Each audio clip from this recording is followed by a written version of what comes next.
Check, check. I've got thumbs ups all around. Here we go. Welcome back, everyone. Again, that keynote was just incredible. I can wave. We can wave. Wave.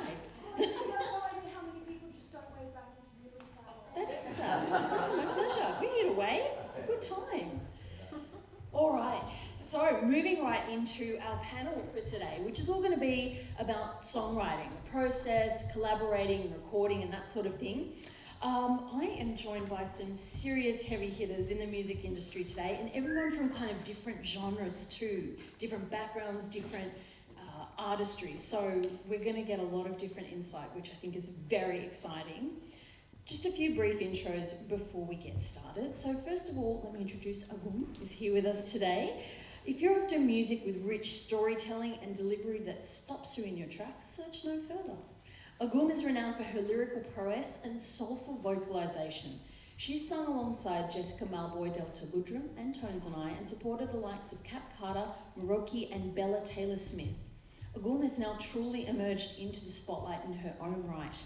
Her authenticity and magnetic vocal presence saw her first headline show sell out and earned her a finalist spot in the 2024 Needle in the Hay competition. Her latest release, Make Sense, is available now, and as a side note, she has also done a fab Insta post on how to claim your APRA Live performance royalties on her socials, so make sure to follow her so you get great tips like that. We also have with us Karina Utomo, who is not one to be boxed in. It's Karina. My apologies, I've typoed there. Karina is a vocalist and co-founder of extreme metal acts Young and Restless, High Tension, Rinowat and Killat, a multimodal artist and a beekeeper. Reflective of her childhood split between Jakarta and Canberra, Karina's music bridges nations and genres, combining modern instrumentation with traditional instruments from her native Jakarta, while lyrically drawing on her cultural roots and history. Exploring beyond the realms of metal, Karina has also composed and performed broader artistic pieces, such as Speechless, an opera without any words. You may have also seen Karina on the Rock Whiz Challenge, performing alongside Steve Lucas from X, and as an ambassador for Dr. Martin's Tough As You campaign. Welcome, Karina. I'm glad to remind you, you've accomplished loads. Right beside me here, we have Joel Ma, also known as Joelistics, writer, poet, producer, rapper, multi-instrumentalist, and performer. Beats are in Joel's blood. He first found his groove behind the drum kit in punk and hardcore bands before turning to hip-hop, co-founding the groundbreaking group Zoo.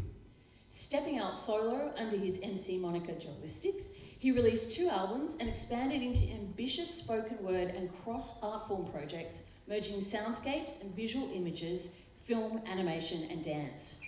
Collaboration was integral to Joel's work, writing and producing with artists such as Haiku Hands, Missy Higgins, Hermitude, Moju, and Madonna. Joel is a winner of the Australian Music Prize, has earned ARIA and J Warder nominations, been named Music Victoria's Producer of the Year, and received a Sydney Meyer Fellowship. When he's not creating, he's shaping the next generation of artists as a senior lecturer at Box Hill Institute. Not anymore. Not anymore, I actually work for APRA now, so. Joel is now shaping the next generation by working for APRA. Amazing, that's great news. And you know what, APRA is a valid career path. Just saying. Alrighty, so last but definitely not least, we have Tasman Keith with us here today. No stranger to the stage, Tasman first began performing at age 8 alongside his pioneering 90s rapper musician father, YMC. Whether it was backyard shows at home or recording sessions at the local youth centre with his cousins, music wasn't just an interest, it was his environment. But more than inheritance, it was community that shaped Tasman into the artist he is today. Tasman draws on his sense of place and history of hometown Bowraville to create. Early collaborative mixtapes and his debut EP, Mission Famous, showcased razor-sharp lyricism, which led to wins across Triple J and Australian Independent Record Awards, with National Indigenous Music Award nominations to boot. Tasman has traversed stages across the country alongside national icons and his contemporaries, including Midnight Oil, Jessica Malboy, Kwame, just to name a few, and has been known to steal the show from the most seasoned performers among them. So welcome to our panel. Alrighty. So I promised you heavy hitters, and here they are. So we're going to start with just kind of a general, easy, opening question. What inspired you to start writing, and is this any different to your inspirations from today? We're all thinking. Yeah. Let's go in a circle. We're all Is it thinking. jumping? Is it around? You go, take it away, John. Okay. What inspired me to start writing, and is it the same today? Is it the same today?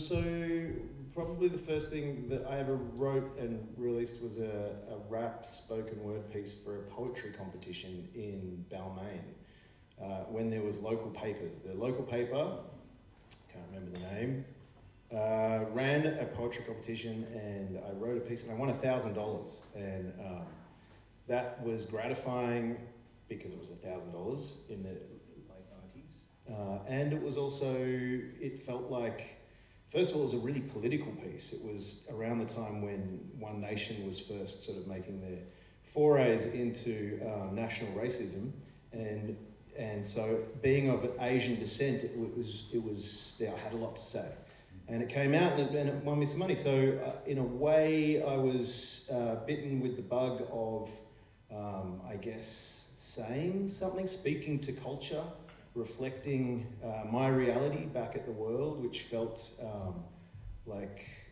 very punk rock. Shout out, Lindsay.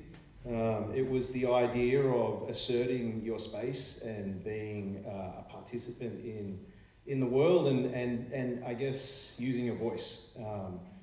And is that still the thing? Yeah, that is still the thing. I think for me, my music journey incorporates a lot of that, but I also just became obsessed with the art of writing songs, like this world that you create in 3 to 5 minutes, and what you can do, how you can touch on the history of all the music that you've ever loved and all of the feelings you've ever felt, and you can create something that hopefully touches someone. And yeah, that still propels me. So yeah, I guess there's it's the same, and it's different, and it's grown, and it's also, as the music industry has changed, it's also probably become a little bit what's the word? The finances are a part of it as well these days. So yeah, there's still an uncut, inspiration to take up space. Yeah. AGUM, I see you connecting with that a lot. Do you want to speak to that too? I think it flowing off of what he said, I think for me, it really started with expression. It felt like, it still is today, that there's certain things that I feel like I cannot express in just verbally explaining to someone, that I can really capture in the feeling of writing a song. And so that's the avenue in which songwriting came into, I guess, my artistry and my journey, and it's still the same today.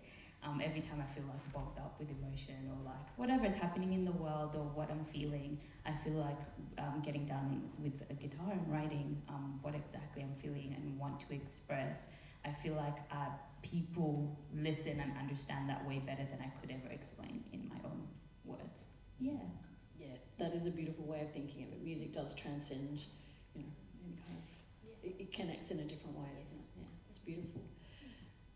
Did you want to speak to that? Yeah, I think for me, like growing up around it, definitely seeing the connection that I had, but also I think seeing a lot of brothers and cousins that rap and love music, and unfortunately having to like also see them pass at early ages and have these experiences with them where I was always like the younger cousin that they were like, no, you do this, we will go do what they go do, and you stay in the studio. And so I think for me it was like knowing that I have been fortunate to be given the ability to speak for them in certain ways, allows me to kind of see it as always like bigger than me. And I always loved the magic of creativity. Like I was reflecting on the other day, growing up on the Mish or in a small regional town at times, like with everything going on around you, sometimes all you have is to put headphones on, get lost in the world,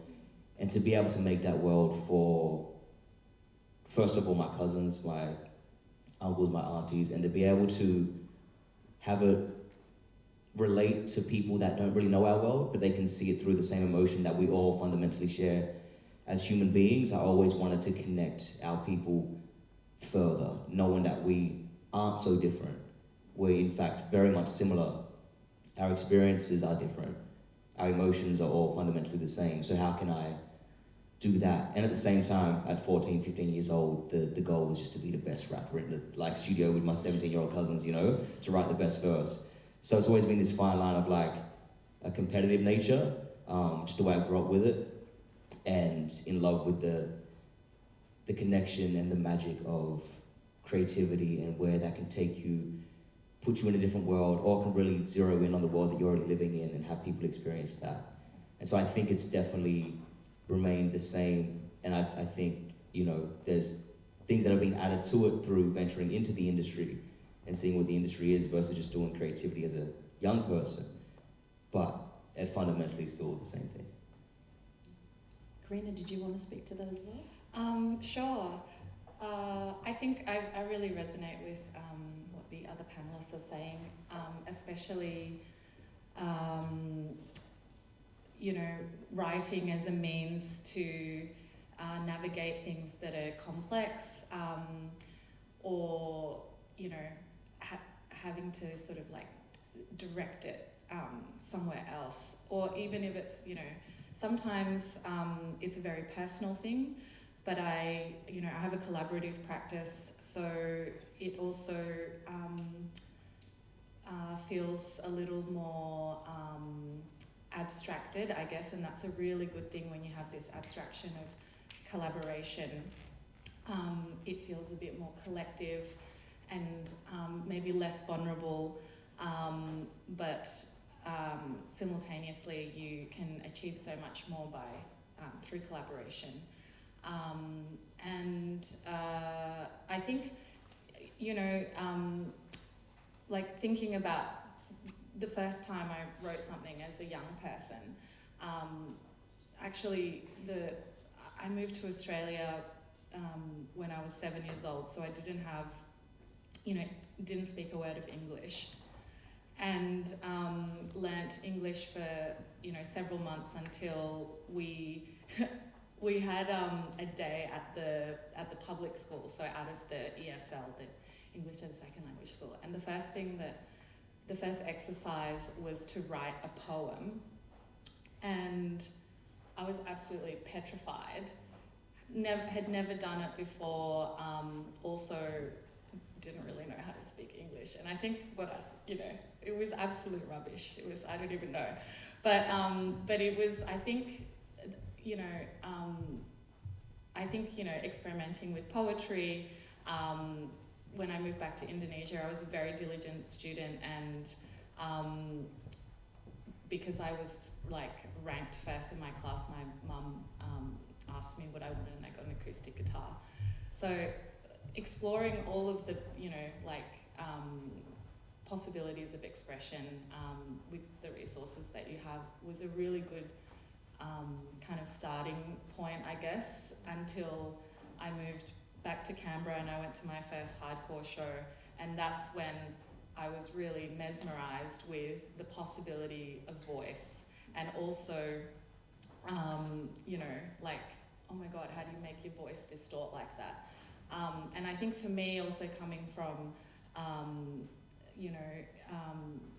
Indonesia, they're growing, because I lived between both places, and I guess, as a teenager, there's this very repressed and very real fear of speaking out and being political.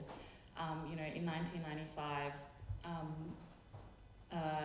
1997, there were massive protests. Students were getting jailed for speaking out against the Suharto government. So even though, I was living in Australia, there was still this sort of fear of, I guess, being political or speaking out against the government. And there were a lot of things that I later found out in my 20s about the anti-communist purge that happened in 1965. So all of these things that, you know, I wanted to resolve and felt like a missing piece of the puzzle living, growing up in that era. And yeah, punk music, hardcore, you know, the extreme genres was the like perfect medium format to basically yeah, express those things. But it's I wouldn't say it's just expression. I think it's like reflection, resolution, but also I think the moment you put something down, it's also an invitation for more collaboration, solidarity, and I guess, you know, that's why people feel compelled to play music and share. And it's, you know, it's a like a, you know, yeah, you're just not putting things out into the ether, I guess. Yeah. So when we're talking about, you know, all of you've got that commonality of it was the way I had to express as well as feeling. Did you get guidance when it came to your writing style? It sounded like you're writing poetry, you're starting very young, Tasman, you've grown up with people around you. Were you being guided through it, or was it something you were really just feeling, learning by ear? What was sort of the process of crafting, becoming a writer as such? It's a really good question, because I sometimes wish there was more of a formal mentoring situation in music. But I would say coming up, playing in bands, you're being mentored by your peers a lot of the time, and by a scene. So you're kind of making forays into the world of creativity by supporting other bands and seeing other bands make manoeuvres like go into the recording studio for the first time or put on their own gigs, and in doing that maybe there's even an element of competition where you're starting to, like, you know, try and keep up with the bands that are probably just a couple of steps ahead. And but, you know, then there's also, I mean, I think everyone probably, well, definitely for me, I can point to some artists who were just a little bit ahead, who were already making a living or playing shows that became unofficial mentors. So you would ask questions, and the more questions you ask, the more you uncover that it's not magic. Like, music's not magic. It's literally just getting into a room and putting down ideas and committing to some things. And it's the same with the industry, and the same with, you know, in a way, the same with things like getting signed, or I don't even know if that's a thing anymore, but like making moves in your career, so to speak. And, you know, there's, I feel like music is one of the industries where people, they want to share, they want to give you the tricks, they want to let you know how to do things. If you ask, there's probably something about the idea that Australian music, or even if you go more granular to the music of your city or the music of your town, you're representing something, and the people from that place want to help you to push that voice out further. So, you know, if you're a young musician or a young songwriter, just ask questions from everyone, and I sort of guarantee you people will want to share their experience. Yeah. For myself, I grew up in Uganda, born and raised in Uganda. And my first, I guess, when I started writing, I think what I looked more towards is I grew up in church as well, so I was more influenced by church music or worship music per se. But along the way, I think in that space where there's not as much music as a pathway to, in Uganda, as a pathway to like a career or even making money, it was very isolating in what you had access to. However, looking at artists that I admired and actually sort of studying and being like, okay, how do you do looking at the words, looking at the lyrics, okay, how are you using your melodies? I'm really drawn to melodies in my writing as well. And so, I like what they're doing here. And I was fortunate as well to get into piano and guitar early. So using those instruments to be like, okay, this is what's going on. And so I feel like artists I admired actually mentored me and helped me actually build my skill, because I didn't have people I saw that were doing it in the way that I was doing, because the Ugandan music scene as well is very, very different. It's not contemporary, so what I was interested in was not even the norm. And so it's artists that I love that kind of built that up. And then along the way, you've got YouTube. There's always things especially now in this digital world, like YouTube or Google. So I found myself like learning songs I loved, and then looking at the shapes of the, on the fretboard and not even knowing what they're called, but saying like, I can play this song that I really love, and that's the chord, So yeah, that's how that kind of developed. And then moving to Australia and having more access again, asking questions. I think I ended up knowing that, you ask and then you receive. And people, as you said, people are open to sharing. And I'm still learning. The journey never ends, especially with writing, with music. You never get to an end. You just keep on learning. So yeah, that was my experience. Yeah, I think with me, I'm like super thankful and quite blessed to grow up with uncles that could play guitar. I never learned guitar. I feel like the only dude that can't play guitar in the family line, so I need to pick it up. Uncles that could play guitar, dad that could rap, play guitar, mum could sing. My grandfather, who was in Stolen Generation, was writing songs about it, 20 years after. And so I think for me, the mentoring definitely came through. I didn't realize it was mentoring at the time. And I'd grown up seeing and being around like local knowledge, Uncle Fred Leone, like these people that I just was naturally around with being with dad. And even if the mentoring was just watching and just observing what they would do.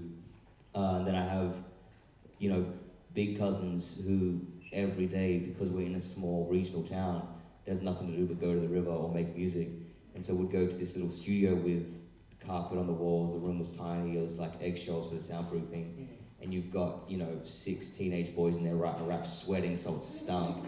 But like everybody in there is pushing each other to write a great verse, and they're my mentors as well. And I always say like, without them, I'm not on this stage, I'm not on any stage. And I had a big cousin, Paul Knox, and he, amazing guitarist and rapped at the same time. And he had this song that like, was famous in our town, and that's where the title Mission Famous came from, was people like him, like dad, and just seeing them, and also like looking at what they didn't do that might have caused for them to not really be able to take it to a certain spot due to unfortunate circumstances. So being able to really observe that and having the trust from them people to be like, you can do this.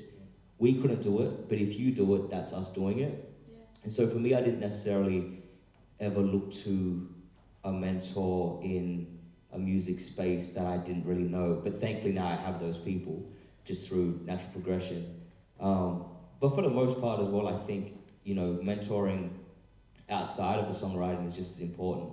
Having uncles and aunties that have really gone through turmoil and got out of it. I'm like, okay, I see them and I'm like, if they can do that with what they had, I can do this music thing. Like this compared to that is a walk in the park. It doesn't mean makes it easier, but it makes it easier to deal with and cope with and navigate through, because I have mentors that I see were able to overcome the odds of greater things. So I think it's I think music is mentorship.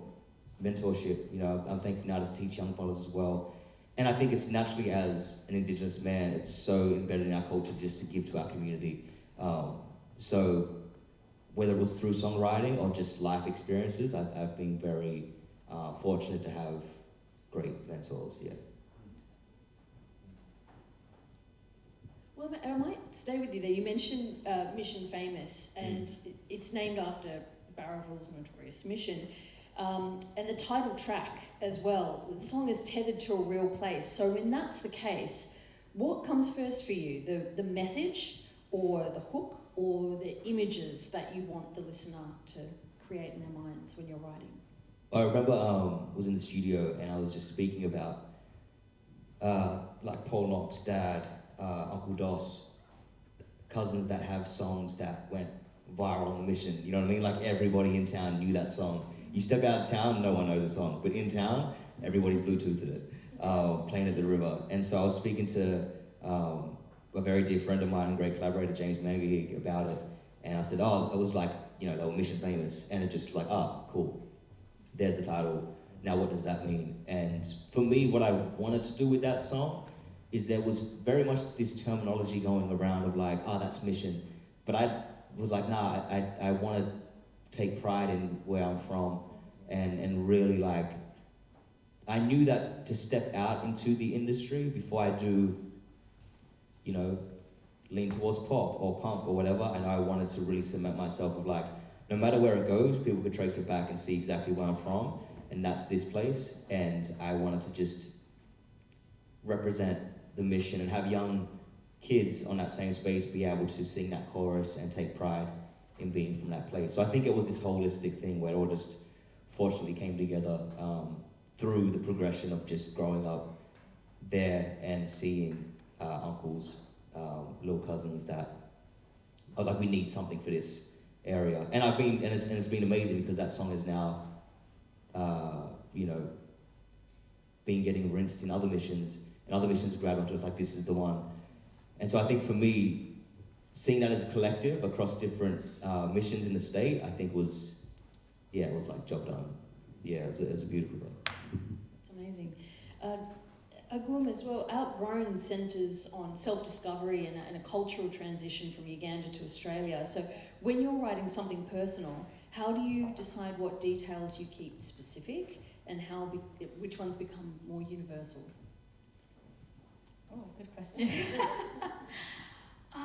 Honestly, when I'm writing, especially in the moment, like when I'm first putting that idea down, like you've mentioned Outgrown, in that moment, I really was just writing what I was feeling. The technical parts of like, oh, what am I saying here? What does this word mean? Where does this go from here? Wasn't in the picture, and that's how I like to do it. My first draft is really just, I'm putting everything on the paper, and then I can come back to it and be like, okay, what am I saying here? What am I trying to say here? And is there a better way to say it, which will grab the attention, or can I switch up this word? But for that particular song, I did land on what is the chorus, I've outgrown you, which really is, it's something we all feel when we've gone to a different season. And so I wanted that to really be what's communicated. And although I wanted it to carry all the meanings that it can, and connect in all the ways that it could, whereas for me, it really is speaking about the fact that in so many ways I felt like I'd outgrown Uganda and ways of thinking that are so, let's say, can be black and white.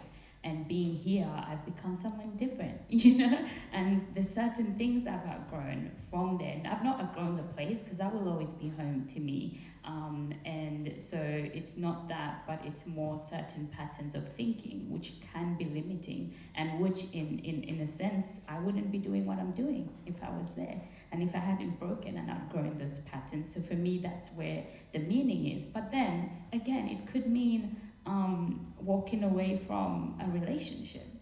I also feel that it could be that for me, or has been that for me. So I feel like although the essence of the song would lay in me moving from Uganda to Sydney and kind of becoming who I am today, it does take different forms in which everyone can connect, whether it's a job, whether it's family, whether it's relationship, whether it's a career, or moving as well to different places.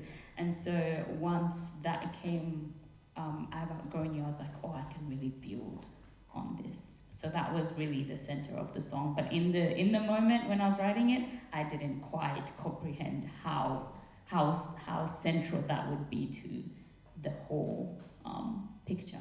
But yeah, I guess for anyone, I think sometimes it's nice when you go in to not think about all the technical and just write and express yourself. And then you can always come back to it and be like, okay, what am I trying to say here? Yeah. Okay, that's interesting. Definitely going to be different takes on that, I'm sure, Yeah, as we I'm go sure. today. Yeah. Karina, coming back to you, you've composed for vastly different genres, extreme metal, and for pieces combining dance and visual art, and electronic collaborations as well. Does each of these require a different approach for you, or do you start out from the same point and then adapt to the different projects? When I'm just gonna say something that made a big difference for me when I was sort of the first time I was invited to perform in an opera. The composer and my collaborator, Kat Hope, you know, we had a coffee and I was like, I have no opera training. My whole practice for the past 16 years has basically been, you know, like harsh vocals in punk and metal bands. And I guess what she was looking for was someone that had, she wanted varying vocal repertoires in the composition. So there was a soprano, like there was the first, one of the first soloists we worked with was an Iranian singer with does beautiful traditional singing, incredible. And then we had another soloist who did very experimental and throat singing. And then there was me. So, you know, but she said something very encouraging, and also the system that she had in place for all of us to be able to perform together and read the score was very accessible. And she used this basically a graphic score, and there's that you can read and openly interpret and improvise as well. So working in these various genres, you know, and you know, she would often remind me, like the first time we had to improvise together for something called Make It Up Club in Melbourne. On Wurundjeri country, it's been going on for 23 years, and they curate different artists, and then you just have to like make something up on the spot. And they've had rappers, they've had, you know, like electronic musicians. It's like an incredible community, but you know, you cannot rehearse and you cannot like cheat.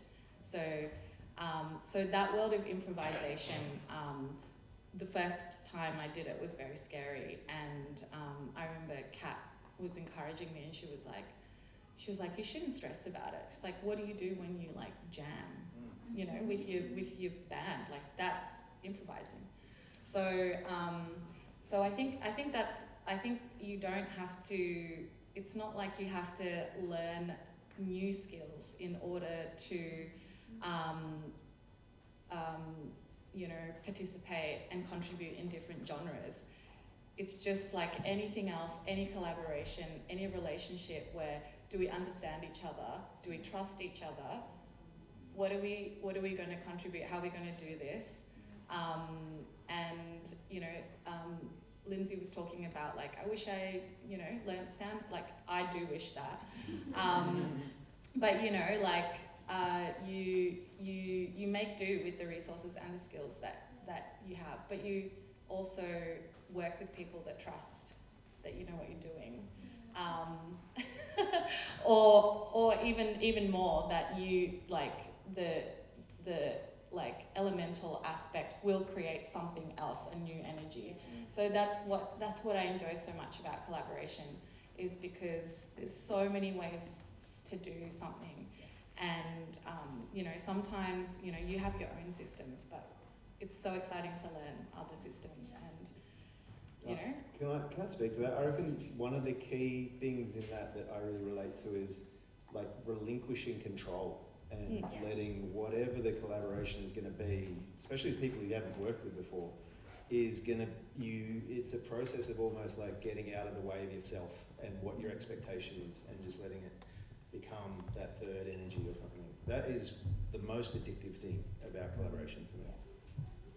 Well, Joel, I might lead straight into this question about collaboration then. I know we've talked about it before, but it is a standout credit. So you contributed to Madonna and Nas's track. Oh my God, Yeah. this is a really around. boring story Well, in I was a way. going to ask about, well, sort of. Can I ask tell about it? I'll tell it because Sure. it sounds really, I guess it sounds really successful. It's not.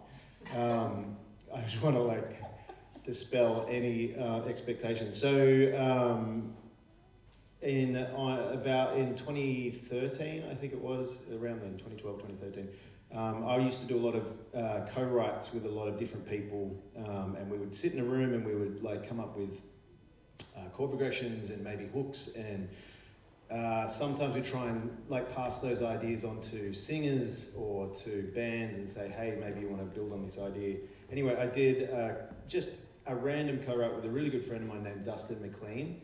Dustin is a piano player. I was writing vocal melodies and chord progressions with him one afternoon. He was also working with a producer called M Phases, and that idea ended up in M Phases' inbox, and he was like, oh, this is great. So he cut that up the melody and took the MIDI from the chord progression and built something. And then M Phases is also working with a producer in the States, whose name escapes me, but that producer went on to do a few sessions with Madonna. And so I think that producer he was working with Diplo, and then Diplo did some sessions with Madonna, and this 8-bar idea that we had ended up as a bridge in a Diplo track, which was Service to Madonna, and then Nas, this is the best part of it, Nas did a guest verse on that song. The song's called Ven Vedi Vici.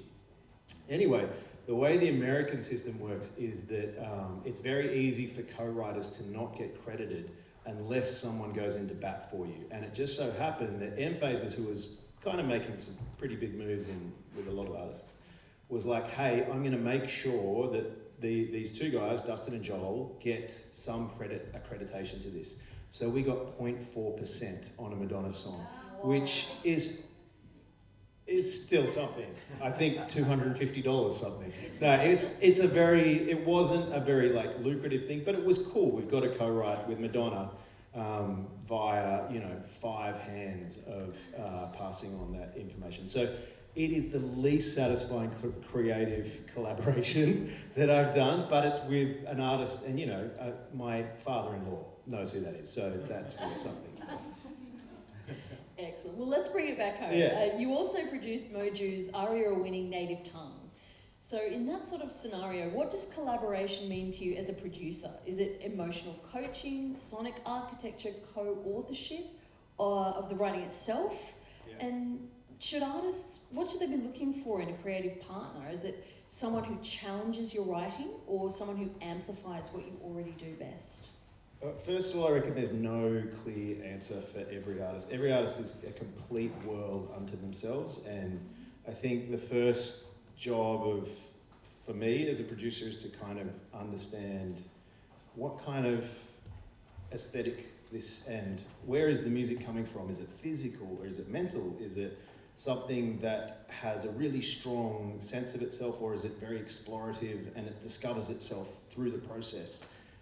All of those questions come from maybe conversations, and conversations not about music. Like sometimes the most insightful conversations are about where someone's at in their life and what's going on in their world personally with their friendships or their lovers or their family or their pets or whatever it is. And once you get a sense of who the artist is, then you kind of go into a creative space, and it's a little bit of a dance. Like you're trying to uncover together something that hopefully is inspiring and also is an idea that can be finished and so I feel like producers are almost like an auxiliary brain for artists, because I think artists can overthink things. I think artists can have very clear ideas of what they want their next move to be, because we're all little branding units now and have been taught how to market ourselves in the age of social media. But actually there is this very innocent, wonderful artist that just lost their mind in whatever song when they were 12, and that's the person you want to find. Like this person that is like uncut and just involved in their inspiration. And so, you know, part of the gig, I think, as a producer is to try and, uncover that inspiration and that innocence and to bring it out of someone. And you don't know what that's going to be half the time. Sometimes you do. Sometimes it's super clear. They're just like, I want to write a song, and they'll give you a brief, like literally, it's this song, and let's rewrite that. And that's cool. Sometimes it can be very prescriptive and boring as well. But to speak to that job with Jude, with Mo Jude, we had been writing together for about 3 weeks, I think. And then I remember she was leaving the studio and she was in her car and I was out the front. She's like, oh, I've got this idea for a song. It's called Native Tongue. And she sang me the first verse and I was like, that's really special. Let's do that. And we kind of shelved the idea. And then we had this day where I put on a beat in the studio and I was like, oh, let's revisit that verse you had. So there was no music. And it was just a drum beat, which ended up being the beat that was used in the track. And we had like a half an hour jam on it where, you know, we were using, I think it was Logic, and we had the beat looped up and they were able to improvise their way through the song. And I was using my phone and writing notes. And so they had the majority of the lyrics, but actually a lot of the lyrics, the phrasing, the form was improvised on this long half an hour extended jam. And then we went back and kind of created the form of the structure of the song after the fact. So it has this, for me, it has this beautiful moment of someone discovering their own song in the moment, rather than, you know, a lot of times I see artists go in and they've rehearsed what they're going to do and they do it like that and they don't deviate from that 10 times and you get 10 versions of pretty much the same thing. And that's a great way and it shows great skill, but there is something really special about watching someone almost discover themselves and their song on the microphone. And it's revelatory. And yeah, I think the real key of that collaboration was that I had been working with a Samoan choir at the time, and I took that Native Tongue song and took it to the choir leader and I was like, hey, maybe we can work on something for many voices to participate on this. And the song is a lot about language and identity, so it resonated with Rita. And we had a session where the choir came around to my studio, which is a tiny little room, and I had I think it was like 16 very large Samoan singers in my tiny little room, and we're all sweating and singing, and it was beautiful.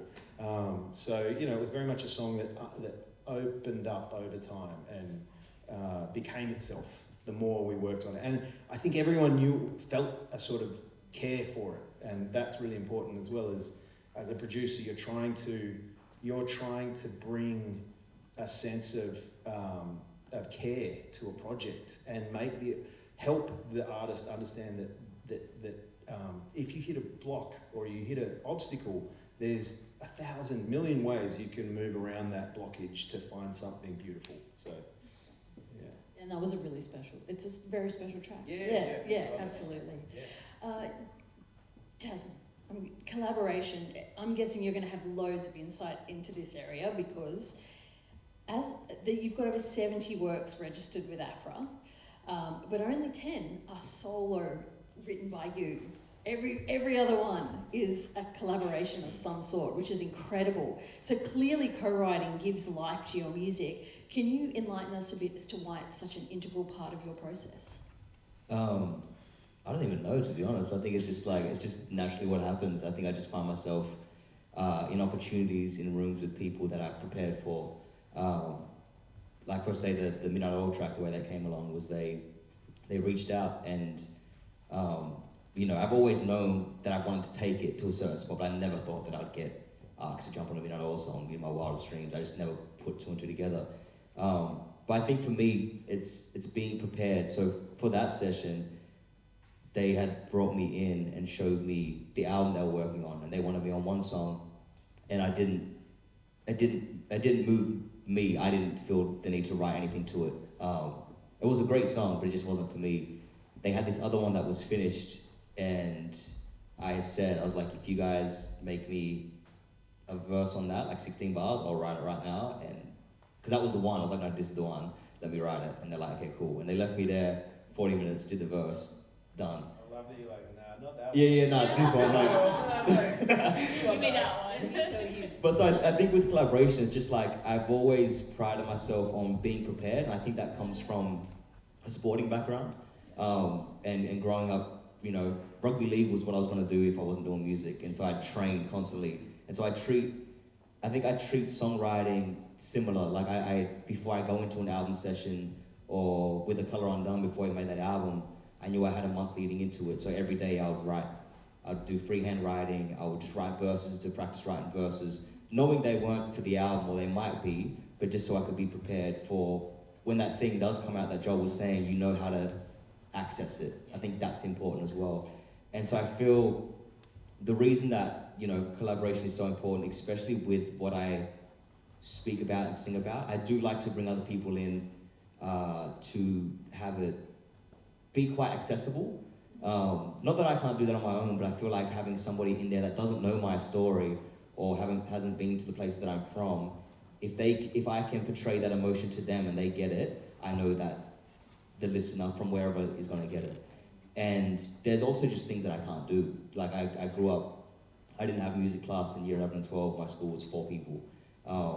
And I don't know music theory. I know what feels good for me, and I know what I would like to hear on that. And so I bring people in to be like, hey, it's more like directional and helping myself bring that idea to life, which I think is very important. I think songwriting and creativity is meant to be collaborative, and I feel like when you start to, I think there's a time for isolation with it and to work on your stuff, but I think when you start to isolate yourself too much, you're just stripping yourself of, you know, the magic and the collaborative pieces that Joel was just speaking about, which we all love when we're in a session and it just comes together and you figure it out. And so I think that's a part of it, is just knowing that there's people that can help me push it to where I want it to get to, because I want it to be great, and I can do what I do great, but the other pieces also needs, you know, people to come in and help it as well. Yeah. So it would be remiss of me as the APRA AMCOS representative not to ask at this point about splits, writing splits. And do you have any ways of smoothing out the conversation about how you're going to split the all-important royalties that you could share with us? Joel, maybe we'll start with you for that one. Do you have any tips there? So the APRA splits, for if you aren't aware, is like basically how you divvy up the intellectual property of a song, how much you weight everyone's contribution and how much they're going to get paid if that song gets used for anything. There is always this one option which is called the Nashville splits, which is that whoever's in the room gets an equal cut of what you've made, which is clearly the most, for me, is the easiest way. You just bypass what can be a really complicated and very, sometimes, in fact, from personal experience, very fraught conversation about what everyone's contribution is worth. Unfortunately, when you work with artists who have teams, like managers and publishers, sometimes you're not dealing directly with the artist, you're dealing with a whole other group of people, and so you can have quite weird, just complicated and awkward conversations about what something's worth. And what I would recommend is that you at least outline when you're going to have that conversation. You might not have, I don't think it's necessarily, from my experience, very suitable to have that conversation at the very beginning of a creative process, because I think it colours the creative process. But I also don't think you should avoid it, which, you know, artists by nature are not very financially sound individuals. So it can be a conversation you avoid entirely. And I also think that can be a bit of a problem. So you need to at least outline when you're going to talk about the splits. And from, you know, as an imperfect equation, I would say it's once a song has been finished creatively. So it's been written, it's been edited, it's been mixed, maybe even pre-mix or pre-master, but that's about when I think you can sort of see, this is if you're not going for the Nashville splits thing, that's about when you can see what everyone's worth is, you know, what everyone's contributed. And it gets complicated when you start breaking it down to like, well, I wrote this line and I wrote this hook and this da. So, you know, yeah, and yeah, I don't know, it's I'm interested to know everyone else's experience here. Yeah, I've got nothing to add to that, to be honest. I think you said that great. For me, I think it's more, I've been lucky enough for the people that I've worked with on the projects, I know them really well. So I don't think I've necessarily had a similar experience to you where there's been a random writer in and it's kind of gone to turmoil. But I do think, yeah, as an artist, it is being able to have those conversations when you need to directly and not shying away from it. I think that is important, and I feel like as artists sometimes you might feel as if you make yourself a bit small in those conversations because other people have those conversations regularly, or that's their business, they're in the music business. But I think it's like, don't be afraid to step into that same space and have the same, just be sure of yourself and your work and what you bring to the table with songwriting and with music.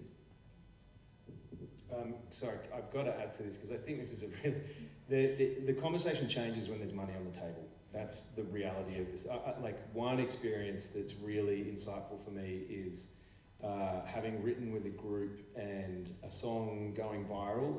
Beyonce's choreographer used it for a video and it went massive, and suddenly the label we'd had an original agreement of 20, like Nashville splits, 25% for everyone, 4 people in the room.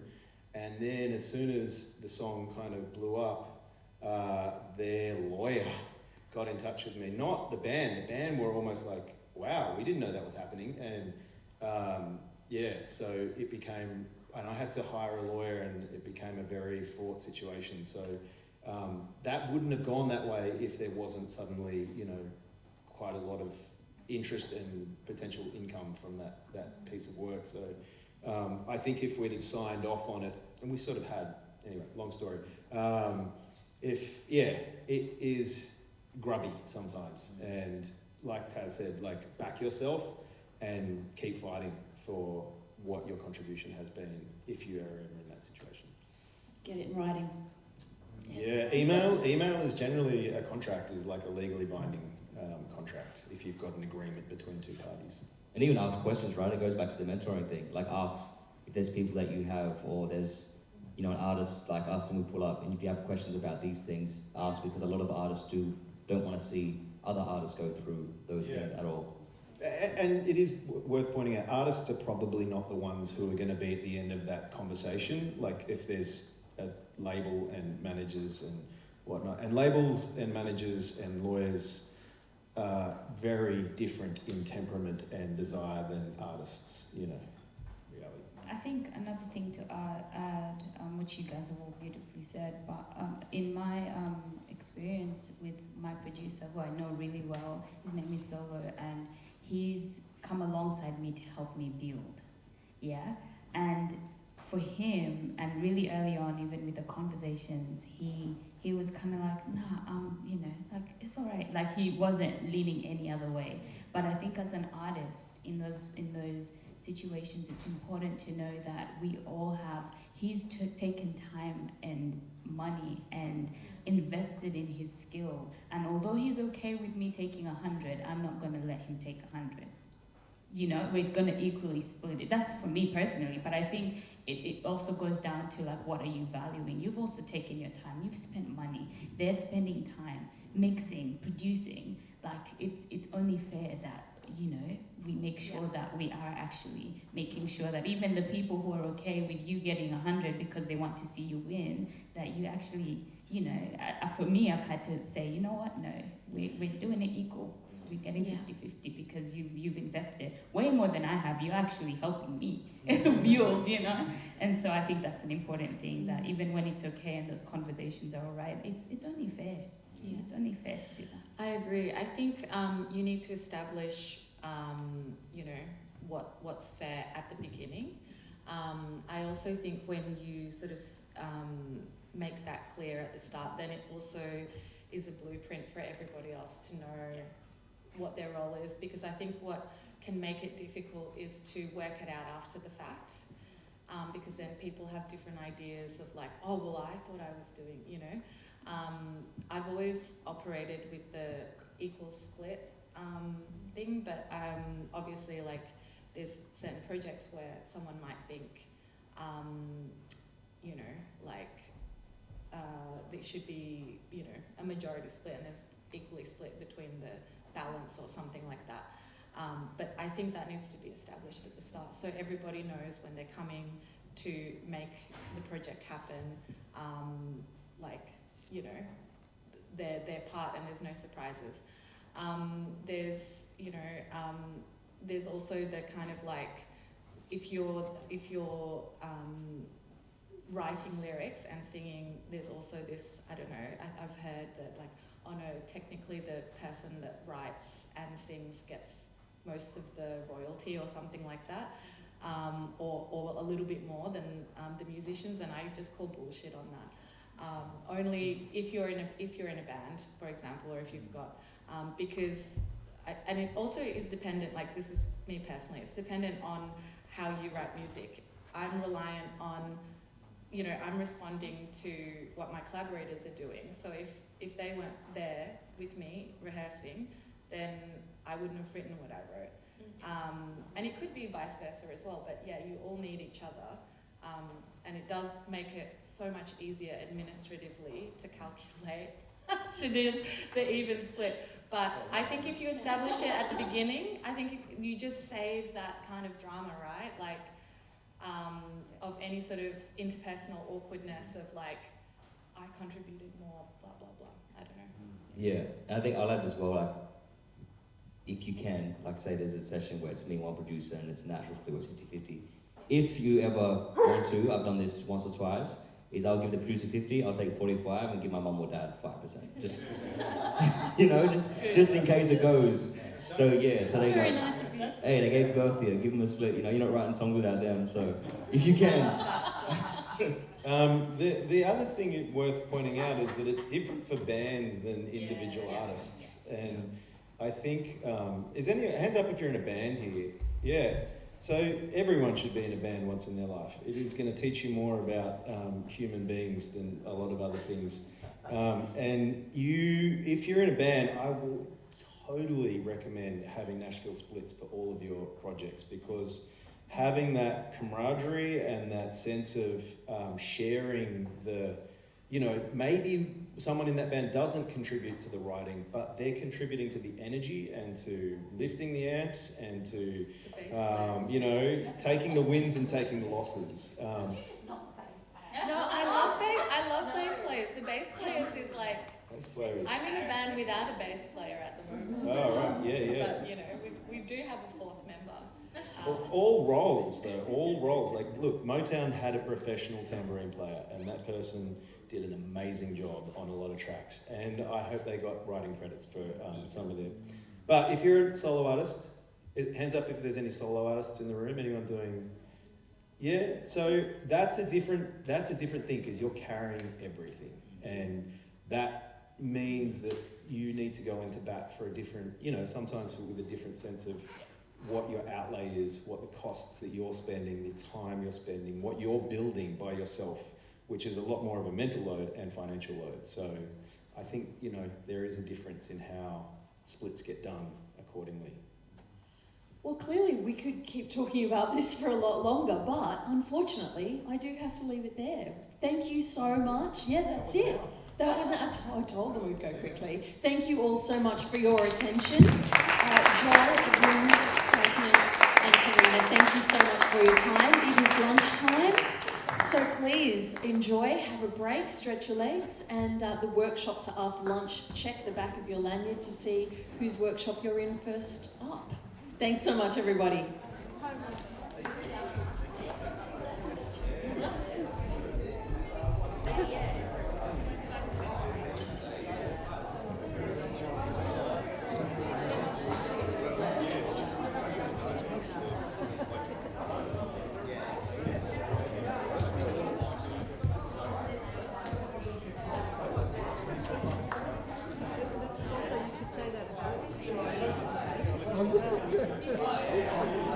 You get the person out and decides to go down or good. And this is I get an F about the contract. I want less, I'm responsible. Oh, quick announcement, if you are parked in the car park, the 3-hour parking needs, you'll need to move your car. Apparently they're on the prowl, so. Yeah, little reminder, courtesy reminder, everybody. That's it from me. Thank you. Make sure they're watching. Or just like reverse.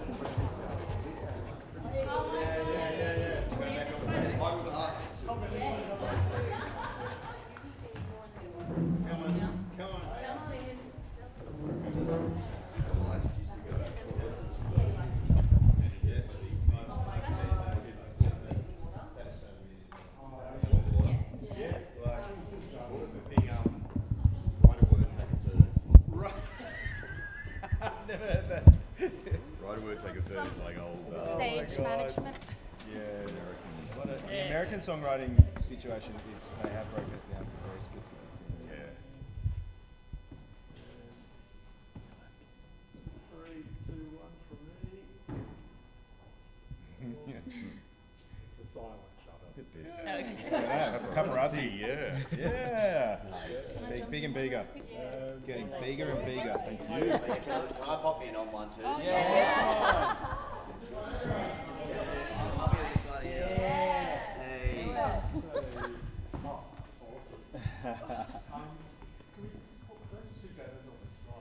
Yeah, let's do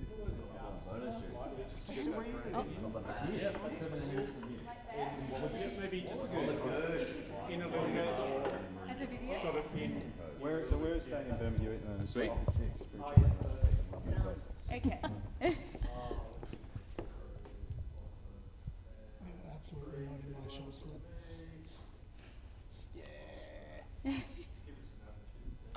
Oh. Yeah, baby. Yes. Let's go. Music. Beautiful. All the goop near Tathra. Yeah. We were in Tathra yesterday. Jump back in. The Go back. Tathra. The Tathra. More. Oh? We're on camera. What a spot, man. Oh yeah. Man, how much ocean do you see? Jeez. The Tathra pub, which is different as it used to be. I mean, Yeah, it's still it's now excellent. yeah. You're on record for that. Back in the 90s. Which we love. Which we love. It's right down here. Right, with the little theatre next door. And The theatre was not there. okay. Oh, yes. It was all one pub. No, we're still going. Vintage stuff. Not as vintage as the stories we would hear when we were there. Exactly. I was OG back in the day.